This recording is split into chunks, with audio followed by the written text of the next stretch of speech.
Sejam bem-vindos a mais um Vamos Falar de MotoGP. Estamos de regresso uma semana depois para falar sobre o Grande Prémio de San Marino, no icónico circuito italiano de Misano. Já sabíamos que o campeonato de pilotos não iria ser atribuído matematicamente aqui, mas havia a dúvida se o Marc Marques conseguia levar o match point para o Japão e foi exatamente isso que ele fez. Já lá vamos, antes de mais deixar os lembretes e os agradecimentos a BitBoys, primeiro às patronas e aos patronos do Vamos Falar de Fundo, pelo apoio que dão ao podcast. Lembrar que quem quiser ser patrono pode ir a patreon.com/bff1 e escolher uma das categorias de apoio.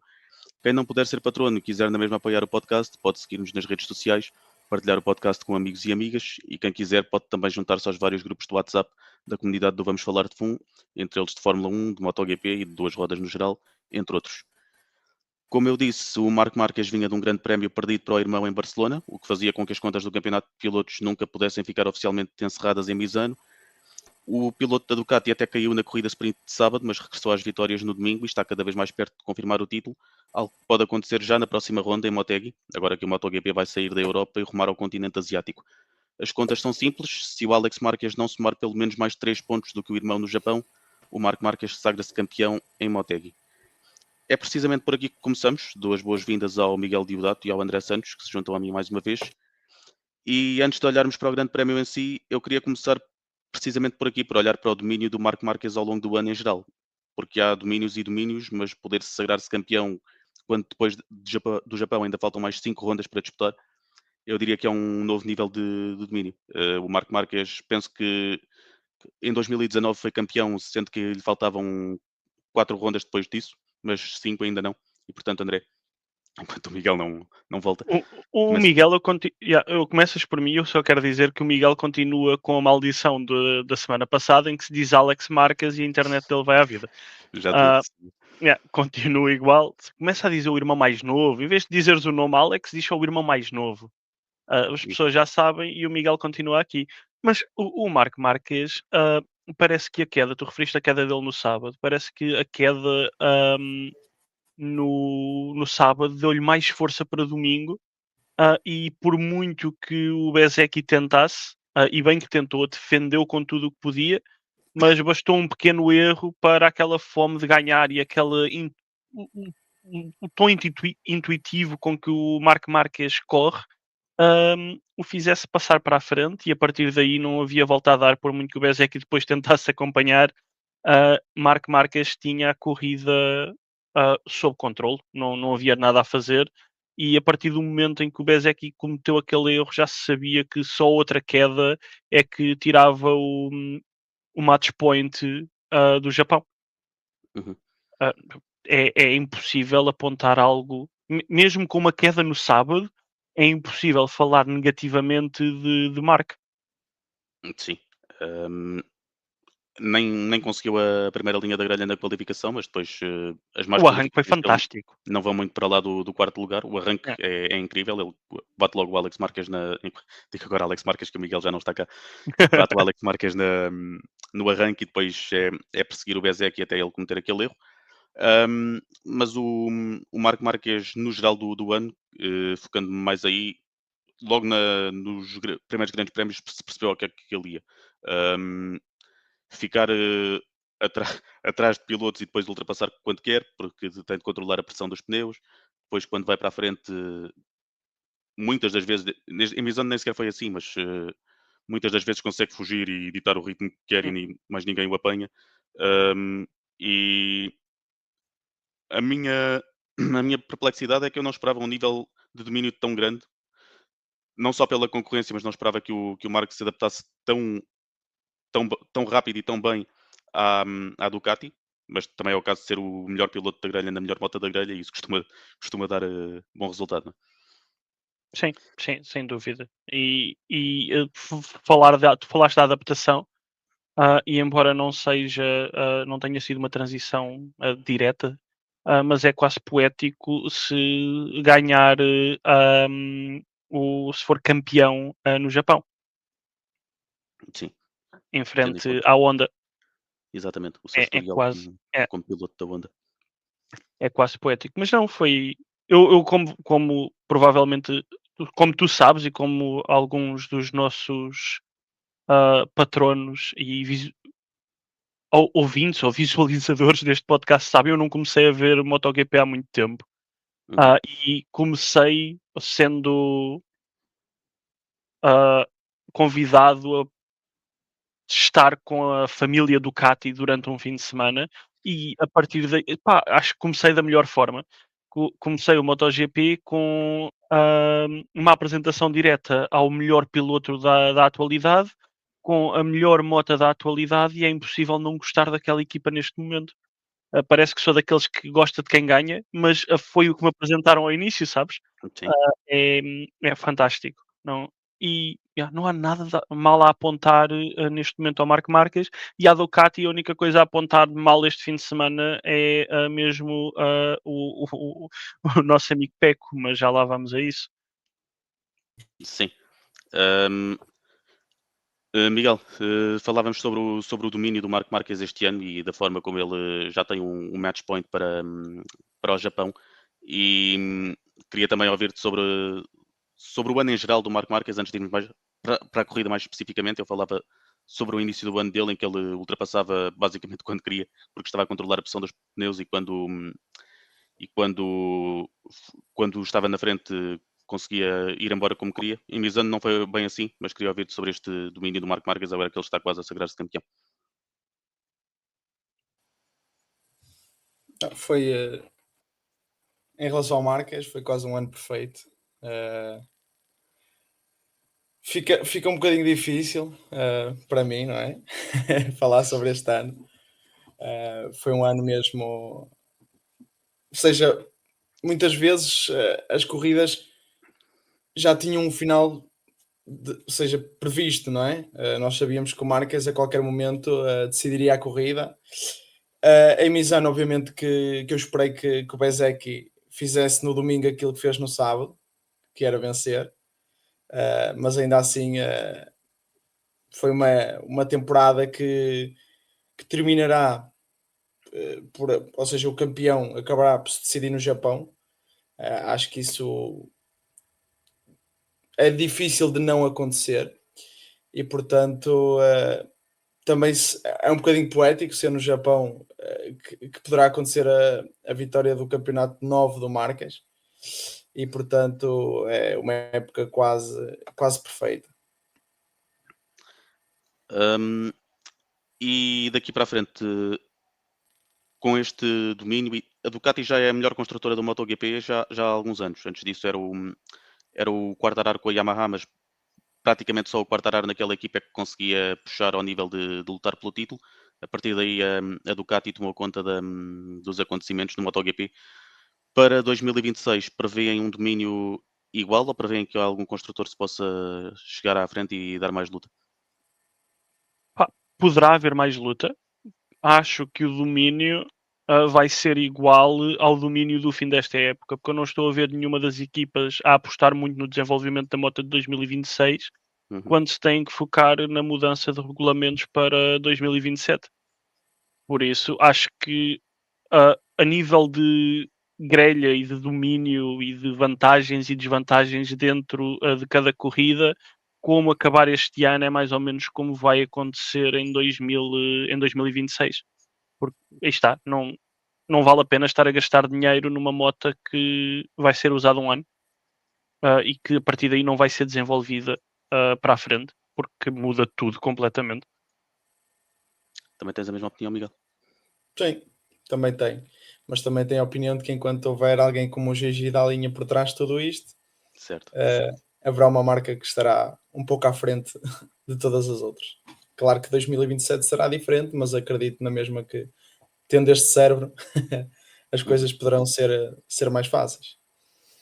Sim, se vocês tocam em dois excelentes pontos, o facto de 2026 ser o último ano dos regulamentos e 2027 aí sim poder haver alguma mudança, mas como dizia o André, não vale a pena estar a investir assim tanto num ano que vai ser o último dos regulamentos. E depois o ponto do Gigi da linha, que, que é o engenheiro mais capaz do MotoGP atualmente. E a partir daí a Ducati tem uma excelente base e tendo o seu melhor piloto adaptar-se tão rápido e tão bem à moto fica mais fácil.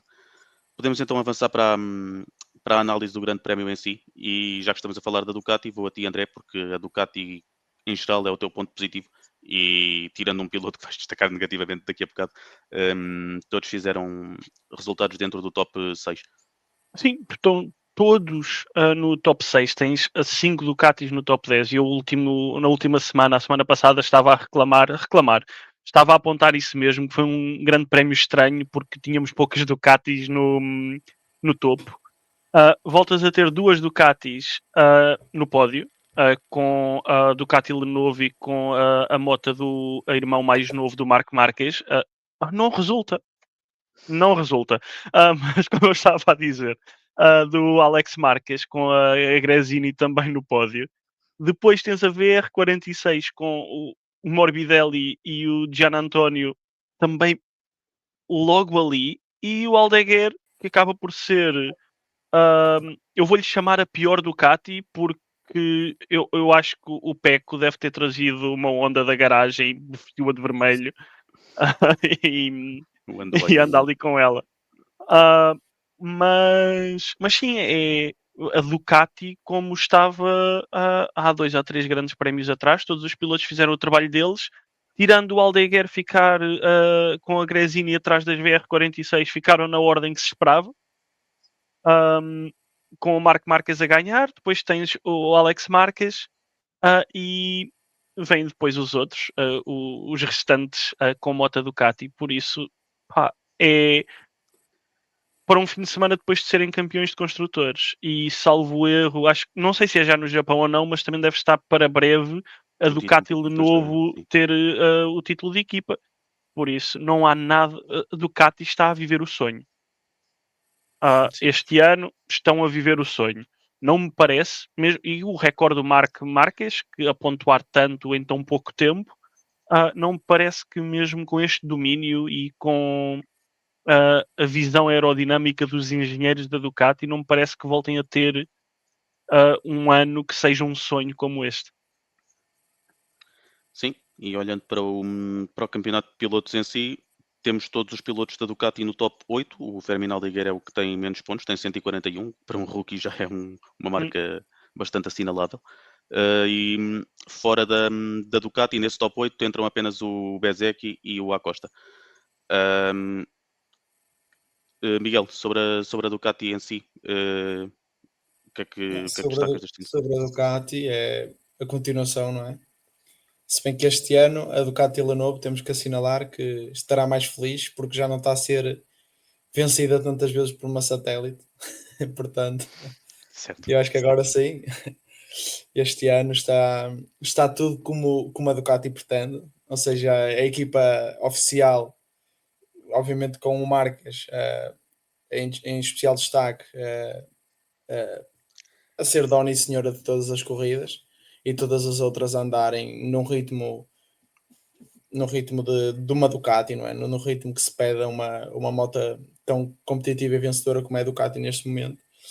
E portanto, voltando também um pouco atrás ao ponto anterior, acho que é esperar para ver como é que será o futuro e como é que a Ducati daqui para a frente, ou seja, porque depois desta temporada e todas as outras temporadas anteriores, está lá em cima a expectativa sobre a Ducati e, portanto, para o ano esperamos mais um bocadinho. Só deixar aqui um ponto que tu referiste, que finalmente a Ducati, a equipa de fábrica, não estava a ser tanta vez batida por uma equipa satélite. E eu fui ver a pontuação de equipas e o Marc Marquez, neste momento, se estivesse a correr sozinho, continuava à frente na pontuação de equipas. É fantástico. Dá para ver o nível a que ele está este ano, porque ele mesmo sozinho continuava à frente com a Ducati Lenovo. É impressionante. Peço desculpas à parte, mas Sim, fantástico. A primeira memória que me veio logo à cabeça foi a Fórmula 1, Max Verstappen em 2023, que ele sozinho ganharia o campeonato de construtores e o Marc Marquez este ano está a fazer uma coisa parecida.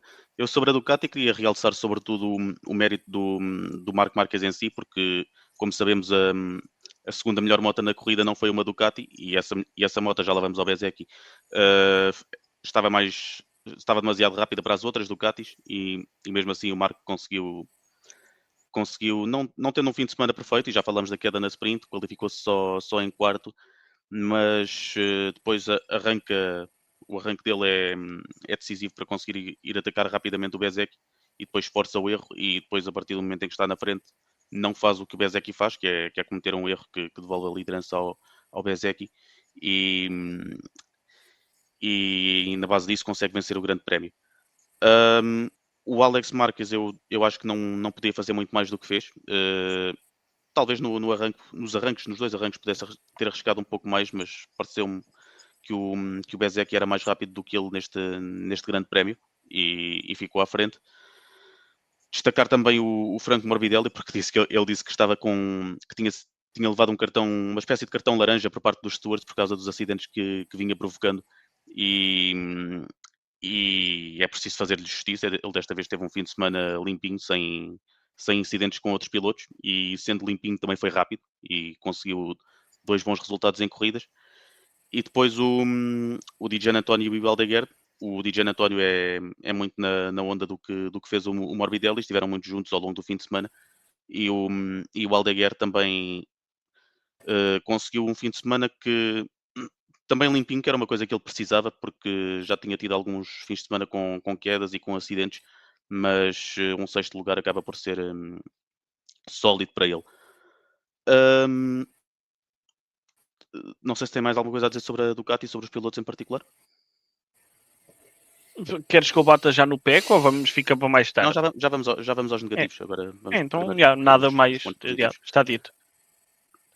Pronto, então vamos passar para os pontos positivos, para os outros pontos positivos, e agora ia ao Miguel, porque o Marco Bezek é um ponto positivo dele, e realmente ele teve um fim de semana impressionante. Portanto, Miguel, se me estiveres a ouvir, porque a tua imagem está parada, sobre o Marco Bezek. Não me parece. Não. Ok.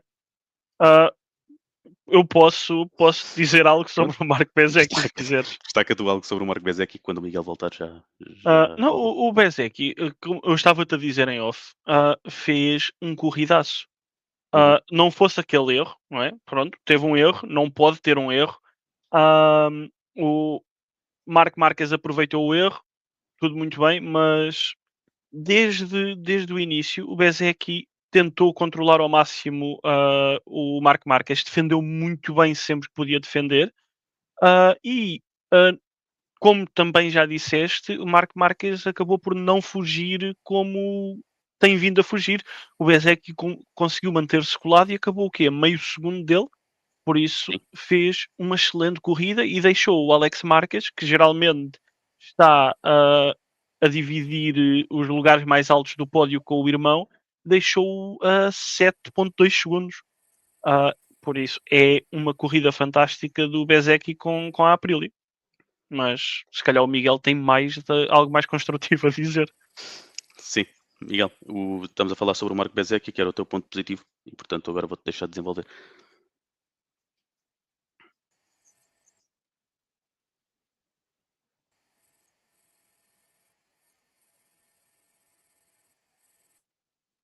Ok. Bom, já vamos. Antes vou falar eu sobre o Bezek. Eu queria destacar que, se excluirmos o Bezek da corrida, a melhor não Ducati foi o Luca Marini, que acabou quase a 18 segundos do vencedor, e portanto o mérito do Bezek ter terminado a meio segundo do... É de lutar por uma nesta temporada. Agora, o 5%.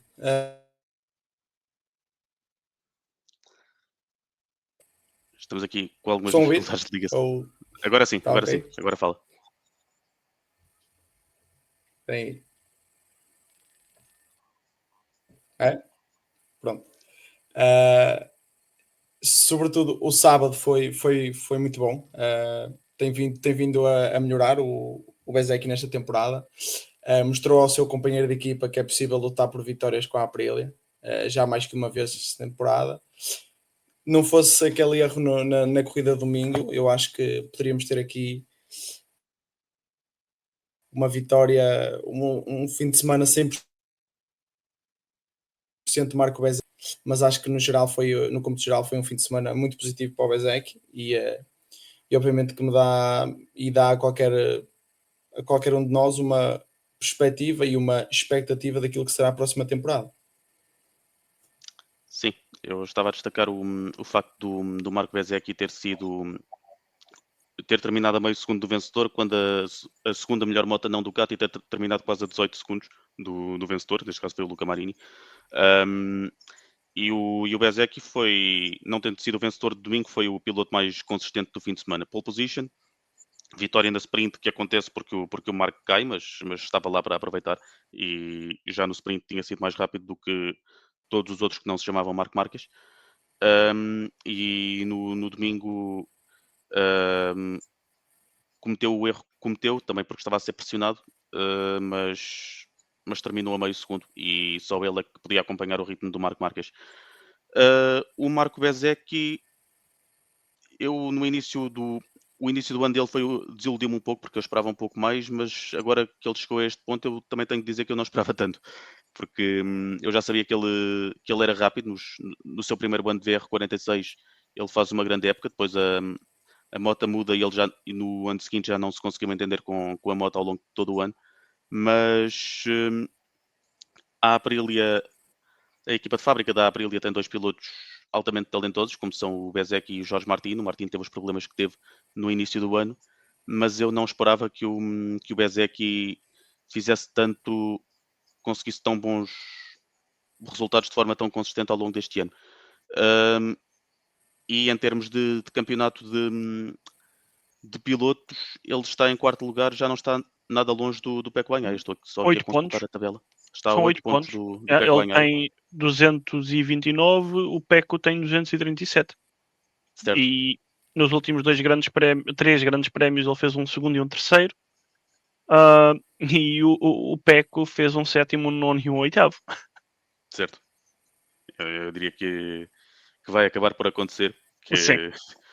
nós já vamos ao Bagnaia, mas o top 3 no campeonato de pilotos acaba por assentar bem à consistência do Bezzecchi ao longo deste ano.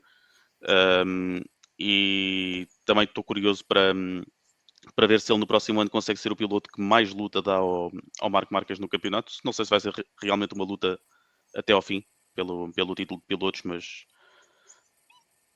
se não houver muitas alterações e se a Aprilia não mudar muito a moto para uma coisa à qual o Bezzecchi não se consegue adaptar, eu tenho alguma expectativa para o próximo ano do Marco Bezzecchi. Vocês têm também? Sim. Agora não sei se ele conseguirá chegar ao terceiro lugar, porque vem aí a Ásia, e a Ásia é o calcanhar daqueles da Aprilia. Portanto, vamos ver se a nível de resultados e a nível de consistência o Marco Bezzecchi consegue acompanhar. Agora, para a próxima temporada, eu sempre achei que o Bezzecchi era um talento impressionante, ou seja, para mim é um dos pilotos que eu mais aprecio, a mim pessoalmente, obviamente, e portanto também estou como tu, Bernardo, não achei que chegasse a este nível tão rápido. Vem de uma moto como a Ducati, é um de novo para ele. Portanto, Jorge Martins estará, porque começa a temporada toda do zero e vamos ver. André, sobre as perspectivas do Bezzecchi para 2026. O Bezzecchi, que se continuar nesta forma, tem tudo para voltar em 2026. Não digo ganhar, porque lá está, não tem uma Ducati de baixo, mas para continuar a dar trabalho ao Marco Marques e para além disso, para continuar a mostrar à Aprilia que de facto, e ao colega de equipa, que de facto a Aprilia consegue fazer boas motas e que podem de facto lutar por pódios, pelo menos, e por algumas vitórias. Não digo que vão conseguir. Eu, como disse há pouco, para o ano vai ser muito parecido a este ano. Essa é a minha expectativa, por isso não vejo a Aprilia a conseguir bater a Ducati, mas e digo a Ducati Lenovo, mas certamente terão Mota e pilotos para conseguirem lutar por pódios para não ser mais um ano em que em 6 posições tens 5 Ducatis. Sim. O, o problema do Bezek este ano foi a adaptação, que é um problema perfeitamente natural. Quando entras, não. Foi um problema que o Marco Marques, por simplesmente, não teve. Ele entrou na Ducati dele novo e dominou do início ao fim. Mas o Marco Bezek demorou uma mão cheia de grandes prémios para se adaptar à nova moto, mas a partir daí tem estado altamente consistente. O ponto do Miguel é válido, porque a Ásia e as corridas em que faz maior calor, a moto da Aprilia costuma ter algumas dificuldades. Não é tanto uma questão de piloto, é uma questão de moto e de dificuldades da própria equipa. Portanto, vamos ver como é que isso funciona. Mas eu costumo acreditar que, com a forma que o Bezeki tem apresentado, em contraste com a forma que o Bagnaia tem apresentado, costumo acreditar que o Bezeki não termina o campeonato no top 3. Sim. E esta é uma ponte para, antes de completarmos os pontos positivos, queria fechar aqui o capítulo do Ducati com o Pecco Bagnaia, que é o ponto negativo do André, e que, como já referimos, 5 Ducatis no top 6 e o E o Bagnaia Pecco. 5 Ducatis e o Pecco. Podia ser um livro. Exato. 5 Ducatis e o Pecco. Não, o Pecco, se não tem cuidado, é passado pelo Acosta e acaba em quinto. Sim. No campeonato de pilotos. Porque também já não são assim tantos pontos. São mais alguns, sim, mas já não são assim tantos. E mais uma vez, a forma de um e do outro, olhando para os 3 ou 4 últimos grandes prémios, nem vale a pena. É impressionante. E depois faz uma corrida no domingo que não acaba. Faz 8 voltas e lembra-se: isto está a giro, é para cair. E cai sozinho, tipo, não se passa nada, é só. Pronto, apeteceu-lhe, tipo, não vale a pena. Acaba um sprint, foi o quê? Em 13º ou 15º que acabou o sprint? O sprint, estava aqui a procurar, o sprint do Foi em Bagnaia. 13º, yeah. Sim. Em 13º. A qualificação na Q2, a única Ducati atrás dele é um rookie. Uhum. O que não percebo, não consigo entender o que é que se passa. Ele, há 3 ou 4 grandes prémios atrás, tinha encontrado a moto e estava tudo perfeito. Certo. É muito isso o ano do Bagnaia. Deixou a moto outra vez em algum sítio, anda à procura dela novamente, não sei. Mas não é. Eu gosto disto porque é divertido vir aqui todas as semanas para bater no Pecco. A semana passada fiquei um bocado triste porque não dava para bater no Pecco. Por isso eu gosto disto, mas é triste ver um piloto com uma moto daquelas a ter resultados destes. Deve ser triste para ele também, triste para a equipa e é triste para quem gosta de MotoGP no geral. Mais ainda em Misano, que é um circuito que ele adora. Mas o ano do Bagnaia tem sido muito isto. Já vou desenvolver, mas antes disso, Miguel, sobre o Bagnaia. Não, sobre o Bagnaia é tudo um ponto de interrogação gigante. O que é que aconteceu? Quer dizer, nós sabemos, eu acho que nós temos alguma ideia do que é que aconteceu, não é? É só olhar para o lado da box e perceber o que é que aconteceu. Ou seja, não é, eu acho que não é uma questão de máquina, é uma questão muito mental, não é? Ou seja, Sim. acho que a máquina está bem oleada, está bem trabalhada, é a melhor máquina que há, ou seja, se ele não está satisfeito com aquela, não sei com qual é que ele estará. E portanto acho que é uma questão de olhar para o lado e ver que o colega que está na box ao lado é melhor que ele, ganha corridas e é impressionante. E portanto acho que é mais por aí. O ano do Bagnaia é isto e agora é fazer as corridas para marcar calendário até ao fim e para o ano veremos como é que ele iniciará, como é que o mindset estará. Sim, o ano do Bagnaia tem sido muito de altos e baixos, sendo que ele sempre que encontra um ponto alto pensa que é isso que lhe vai salvar a época, basicamente, e agarra-se a isso e depois chega a uma nova realidade e não salva. A qualificação dele, pondo em perspectiva, ele fica em oitavo e o Marco Marques fica em quarto, mas ficam só separados por 6 centésimas, portanto até foi essa parte foi apertada. O Marc Marques faz uma volta em 1.30 de 3.52, o Bagnaia 1.30 414, portanto nem fica longe do Marc, mas a partir daí as corridas são desastrosas e não são uma exceção na época do Bagnaia. Não sei o que é que faz com que ele ande tão para trás, sendo que a sexta-feira até lhe tinha corrido relativamente bem, mas depois sábado e domingo uma corrida em que vai para trás e outra em que cai, e depois ainda por cima em Misano, que é um circuito em que ele, por ser em Itália, ele também adora, mas o Bagnaia estará certamente ansioso que a época acabe, ainda faltam 6 corridas para que isso aconteça, 2 na Europa e 6 fora da Europa, mas o Pecco Bagnaia realmente tem tido um ano altamente complicado. Eu já disse que duvido que ele acabe no top 3 do campeonato. Agora já há perspectivas de o colocarmos no top 5, que é se o Pedro Acosta ultrapassar, como o André estava a falar. Mas ele só ganha um grande prémio este ano, até agora, nos Estados Unidos. E também isso aconteceu por causa de uma queda do Marc Marques. Mas é outro que tenho curiosidade para perceber como é que lhe corre o 2026. Porque mais um ano destes depois é difícil permanecer num ambiente que se pensava que era um ambiente onde ele ia ficar muito mais tempo. Sobre este ponto das perspectivas do Bagnaia para 2026.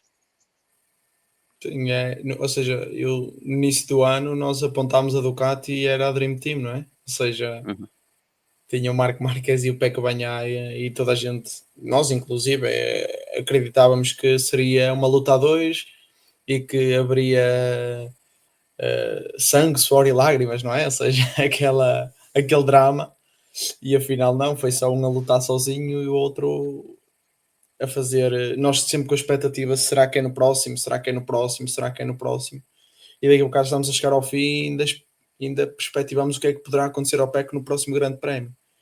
E para 2026, o que é que poderá acontecer para o PEC em 2027, não é? Ou seja, porque mesmo a própria Ducati, como marca, também tem que tomar as suas próprias decisões, e como já tive a oportunidade de falar anteriormente, isto neste momento é um comboio, ou tu apanhas e vais, ou tu não consegues apanhar, porque não é? A Ducati, com este leque gigante de opções que existem de pilotos, eu acredito que tudo é um momento, ou seja, tu estás num bom momento e consegues um bom contrato e consegues, ou então as marcas não podem esperar mais porque tu estás chateado só porque és um piloto de marca. Isso já não existe. Ou seja, há pilotos que ou tu estás bem, não estás bem, meu amigo, temos aqui outro. E acho que o PECO 2026 poderá ver aquilo que, ou seja, eu não digo ser campeão, obviamente que não digo, mas mostrar resultados, ser um piloto Ducati, ser um piloto MotoGP, ser um piloto do nível que ele nos habituou, a ganhar algumas corridas, a ser competitivo. E acho que este ano, a Ducati de 2026, me disserem, a Ducati está a pensar em 2027 tirar o PECO, se, tendo em conta 2025, se 2026 se mantiver assim, acho que é perfeitamente compreensível essa decisão. Sim, eu estava a pensar neste momento de forma do Bagnaia e estava a pensar no Bezzecchi, que saiu de uma equipa satélite da Ducati para agarrar um lugar de fábrica na Aprilia e está a ter os resultados que está. E não sei até que ponto o Bezzecchi, se mantiver esta consistência, poderá ser uma opção para a equipa da Ducati ele novo. Não estou a avançar informação nenhuma, eu não tenho fontes de lado rigorosamente nenhum, mas é uma hipótese que eu posso lançar para cima da mesa, porque sendo italiano e sendo um piloto que já esteve na Ducati, não sei até que ponto a estrutura da Ducati poderia olhar para o Marco Bezzecchi como opção para a equipa de fábrica. Ele e o Marco Marques também não têm a melhor relação, mas também já esteve pior. Mas se o Bagnaia não melhora substancialmente em 2026, não sei se podemos ter aqui uma história para acompanhar durante todo o ano de 2026 em termos de mercado de pilotos. Podemos Sim, então porque avançar para o... também o futuro, desculpa Bernardo interromper-te, Diz. mas o futuro também passará pela decisão do Mark. Portanto, Sim. ou seja, o futuro, porque, não é? O Mark é que vai decidir o seu próprio futuro. Depois eles vão escolher algum para completar o Mark. Portanto, veremos. Uhum. Vamos avançar então para o próximo construtor e queria falar da KTM.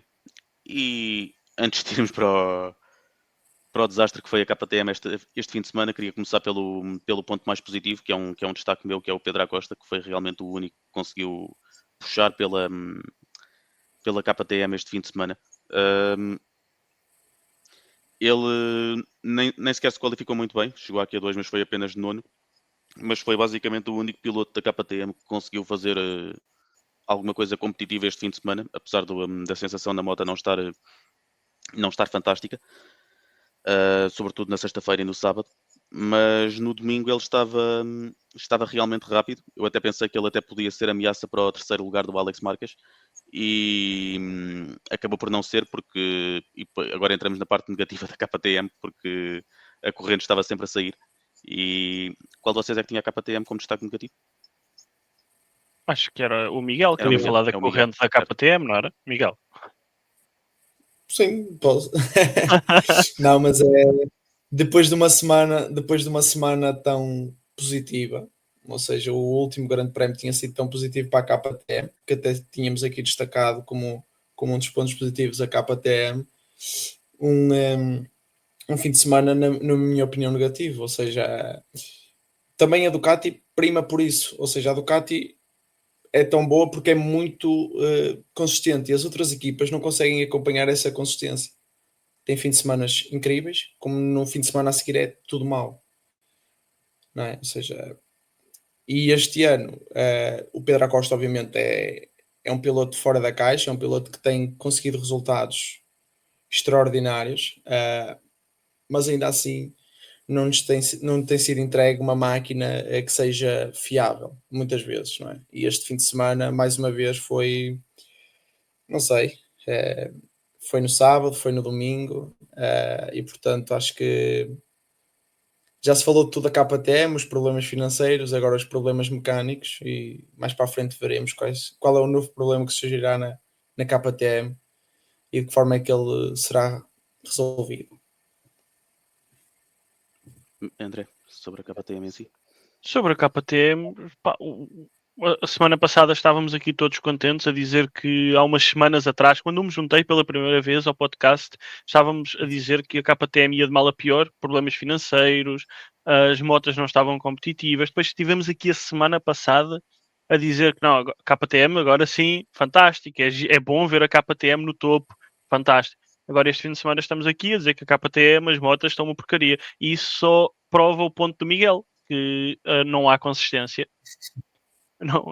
Não há consistência e é estranho ver uma equipa de MotoGP que tem o mesmo problema a sábado e domingo, porque as motas não estavam bem no sábado, no domingo as motas continuaram a não estar bem e acabaram com tanto o Bastianini como foi o Acosta também, não é? Com problemas na moto. Sim. Foi o Binder no sábado e o Acosta no domingo. O Binder e o Acosta. Tipo, não faz sentido. Sim. Mas agora que o Gunter Steiner está na KTM, fez-me lembrar em tempos em que o Gunter Steiner estava na Fórmula 1 na Haas, fez-me lembrar quando eu estava a ver corridas e de repente aparecia um Haas parado na transmissão, ou porque tinha os pneus errados, ou porque tinha pneus mal montados, ou porque tinha alguma coisa mal no carro. Sim. Essas É quase o que parece. Eles só não têm os pneus mal montados porque não podem trocar de moto ou de pneus a meio do Grande Prémio, senão se calhar acontecia o mesmo. Levavam o pneu da frente atrás, o pneu de trás à frente. Não. Neste caso A foi a corrente. KTM não sofre de dificuldades de adaptação, já vimos. Não. Já estão bem adaptados. Não, mas sim, foi realmente um fim de semana desastrado para a KTM e o único piloto que estava a fazer alguma coisa que conseguia ser competitiva acabou por abandonar no domingo. Avançamos para a Yamaha, podemos falar sobretudo do Miguel Oliveira, que sendo este um podcast português e sendo ele um piloto português do MotoGP, é um assunto que nos interessa e acaba por ser mais um fim de semana competitivo que, em termos de futuro no MotoGP, chega tarde, porque ele não vai continuar no MotoGP no próximo ano, a não ser que surja um rumor de que a LCR ainda o quer, é o único lugar que falta oficialmente decidir. Mas mais uma vez, à semelhança de Barcelona, aqui a qualificação continua sem conseguir sair da Q1, mas a qualificação foi ainda mais próxima de Yeah. um lugar na Q2. O sprint corre-lhe mal por uma variedade de razões, mas depois no domingo, não ultrapassando muita gente, consegue manter um ritmo consistente e aproveitar tudo o que a corrida lhe dá. E a corrida teve realmente muitos abandonos, portanto acabar em nono lugar. 2 nonos lugares consecutivos, acho que até só nestes 2 grandes prémios ele já pontuou mais do que tinha pontuado em toda a época anterior. 10 contra 14, uma coisa assim qualquer. Acho que sim. Portanto, em termos de Miguel Oliveira, o seu futuro continua a ser bastante discutido. Tinha-se falado da BMW na semana passada, ele ainda não confirmou nem desmentiu, disse que há várias hipóteses em cima da mesa. Eu acho que ele, como qualquer piloto, quer correr mais do que quer testar, portanto, queria mais facilmente ir para as Superbikes do que continuar no MotoGP como piloto de teste. Mas sobre este grande prémio, o que é que tem a dizer? Miguel? Não, para mim, acho que nota-se o Miguel neste momento com uma leveza, não é? É como já falámos anteriormente, a semana passada. Ele já sabe o seu futuro, ninguém sabe, mas ele já o sabe.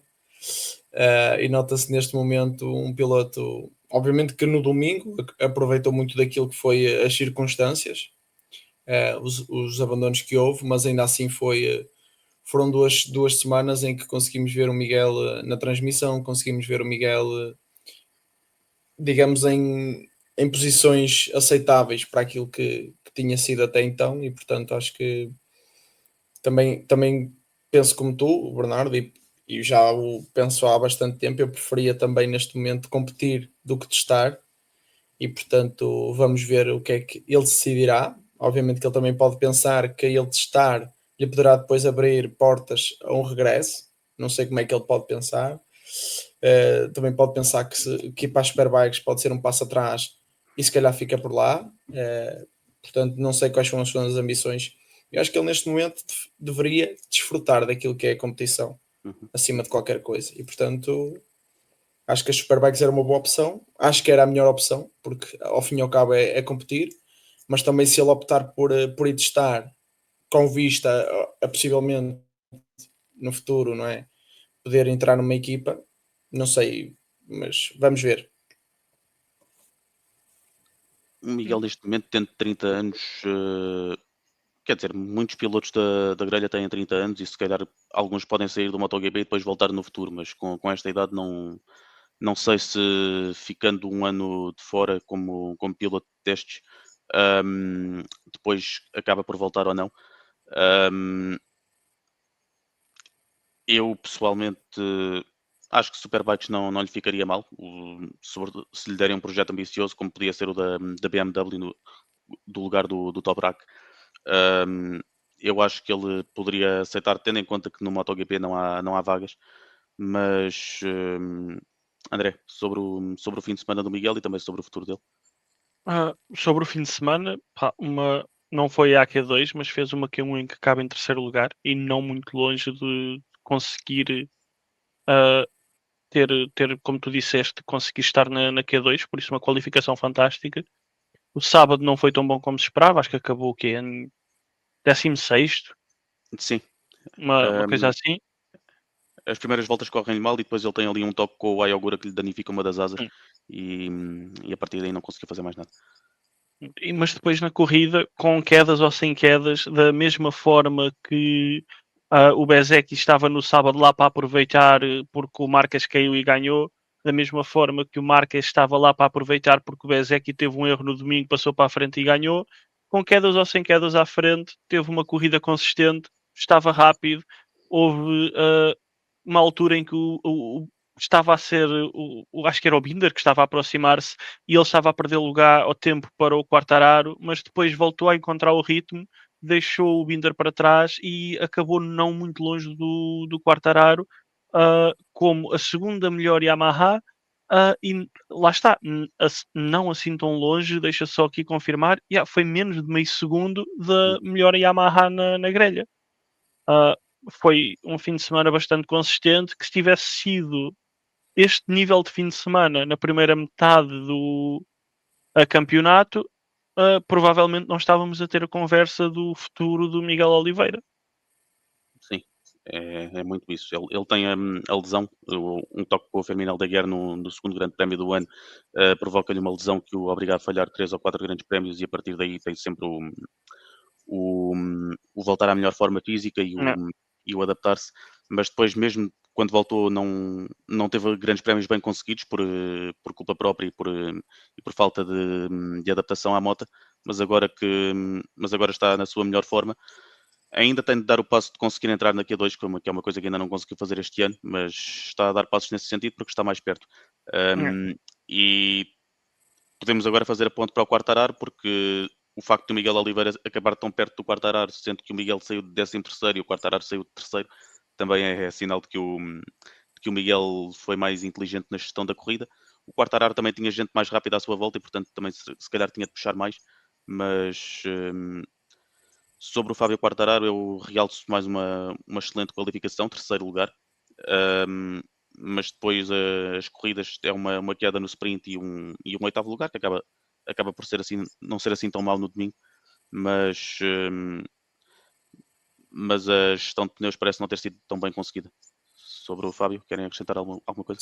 Sobre o Fábio, tem sido uma temporada em que a nível de qualificações tem sido impressionante. Qualifica muitas vezes bem, tem pole positions esta temporada, tem boas qualificações e a nível de corrida simplesmente desaparece. A moto não responde, a máquina não anda.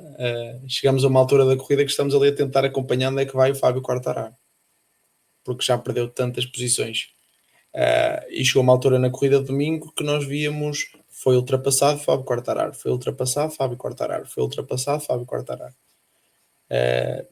Ele foi ultrapassado numa só volta ou numa sequência de voltas, pá, por 3 ou 4 pilotos. Quando fomos a ver, se houvesse mais uma volta, possivelmente o Miguel Oliveira terminaria em oitavo. Portanto, Sim, acho que foi um andar para trás do Fábio.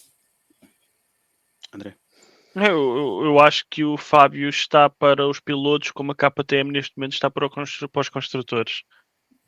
Pode ter um fim de semana que é fantástico e fez não nada a apontar à corrida. Basta olhar para a semana passada ou há 3 grandes prémios atrás, também teve um top 5, acho eu. Mas depois tem outros que ou cai, ou a moto não está a funcionar bem, ou acaba quase fora dos pontos, ou é passado em 2 ou 3 voltas por 2 ou 3 pilotos. Por isso, lá está, não há consistência. Não sei se é por. E se calhar vocês explicam isso melhor que eu. Não sei se é por adaptação a cada uma das pistas. Tem pistas que prefere, tem circuitos que prefere a outros.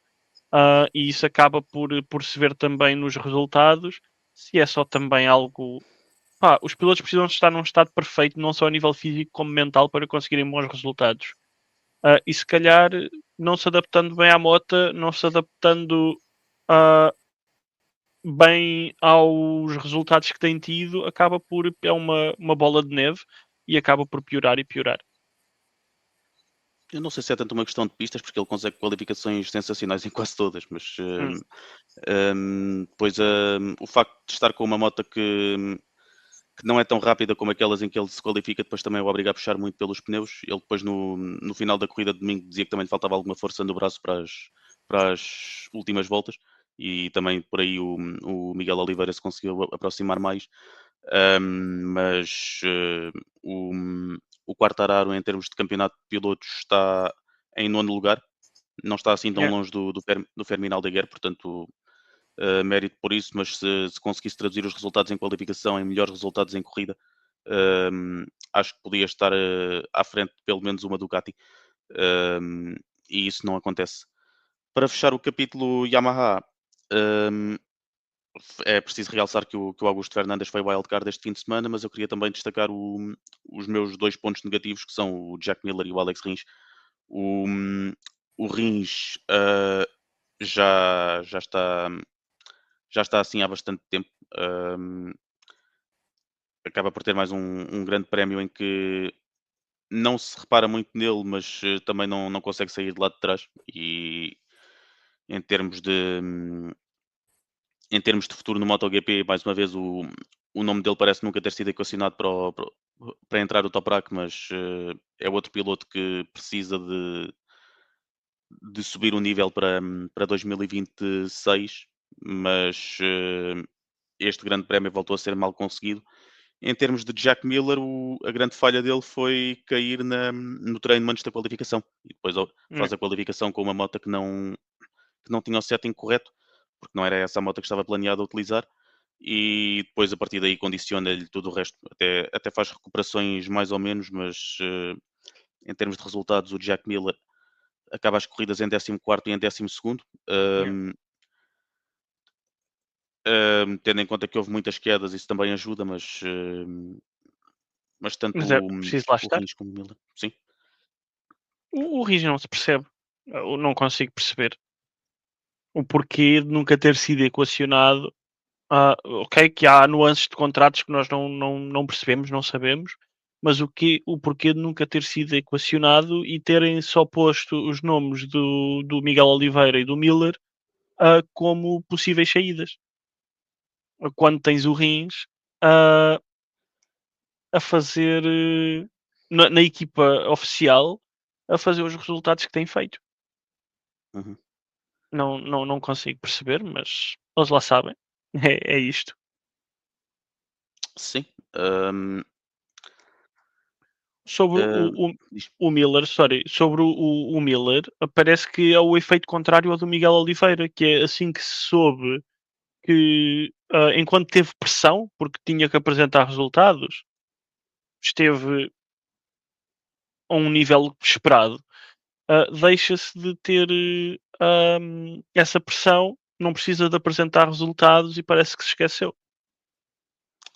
Sim, o Miller tem uma tendência algo constante de andar para trás durante as corridas, neste caso nem foi tanto assim, porque ele já se qualificou demasiado atrás Yeah, e até conseguiu andar mais para a frente, mas o ritmo dele durante as corridas é muito assim. Hum, ele até começa rápido, mas depois invariavelmente acaba por os pneus se desgastarem. E ele yeah, teve sempre muita dificuldade na gestão das corridas e na gestão dos pneus, e isso acaba por lhe custar. Hum, mas em termos de Yamaha, penso que é isto que há para destacar. E sim, numa altura em que estamos quase a fechar, falta-nos ainda falar sobre um construtor que é a Honda. E na Honda é mais ou menos o mesmo destaque que fizemos na semana passada. Luca Marini acima dos outros todos. sim, Hum, Foi a melhor não Yamaha a seguir ao Bezzecchi, tendo em conta que o Bezzecchi esteve pertíssimo do líder da corrida. O Marini não conseguiu estar, mas o yeah. Luca Marini voltou a ser um destaque óbvio. E depois os restantes, mas primeiro sobre o Marini, André. O Marini, aí está, não há muito a dizer de positivo sobre a Honda, mas o Marini acaba por fazer uma boa corrida, não fica na terra de ninguém em sétimo lugar, isto falando do domingo, ah, mas fica o quê? Fica a menos de 2 segundos do Aldeguer e dá qualquer coisa como 3 segundos ao Quartararo, por isso com a Honda acaba por conseguir e comparando com as outras ondas que lá andam, acaba por conseguir um domingo o melhor que conseguia, talvez com aquela moto, não sei. Sim, ele sexta-feira até estava mais promissor do que aquilo que foi nas corridas. Ele depois no sábado qualifica-se em sexto e os arranques não são particularmente bons, mas também com as quedas que houve, particularmente no domingo, o Luca Marini consegue dois bons resultados, dois sétimos lugares. É, Lembrando que no sprint o sétimo não também dá foi certo. pontos. Sim, Ahm, Depois o contraste é com o Joan Mir, que nem sequer participou no sprint, porque tinha tido uma queda é, forte na sexta-feira que o afastou do sprint. E depois no domingo acaba por cair também logo na primeira volta, num incidente com o Sim, Zarco que ninguém chegou a ver. nem Obviamente. acabou a primeira volta.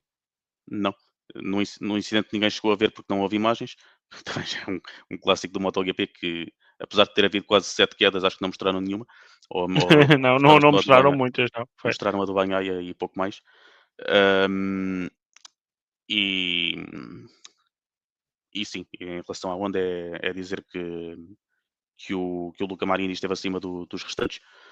Temos apenas 5 minutos para fechar o episódio e agora que o MotoGP vai sair da Europa e vai para o Japão na próxima ronda, falta hum, os próximos grandes prémios são Japão, Indonésia, Austrália e Malásia, antes de Portugal e de Valência para É. terminar.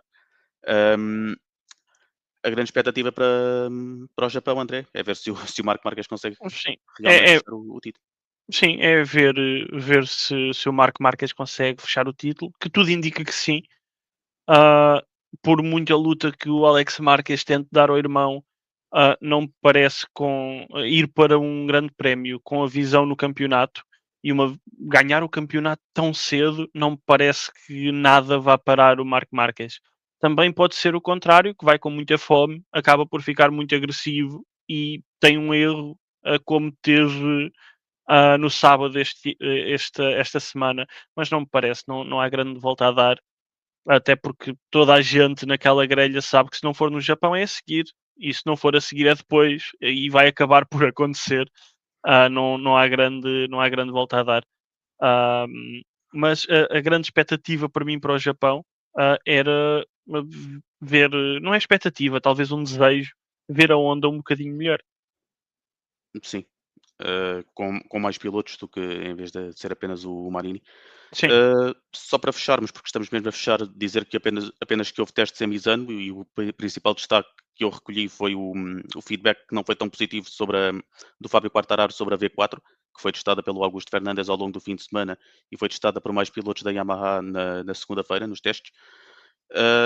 E em relação ao Grande Prémio do Japão, recordar os horários, porque isto agora vai entrar em horários ah, mais pois é, inabituais.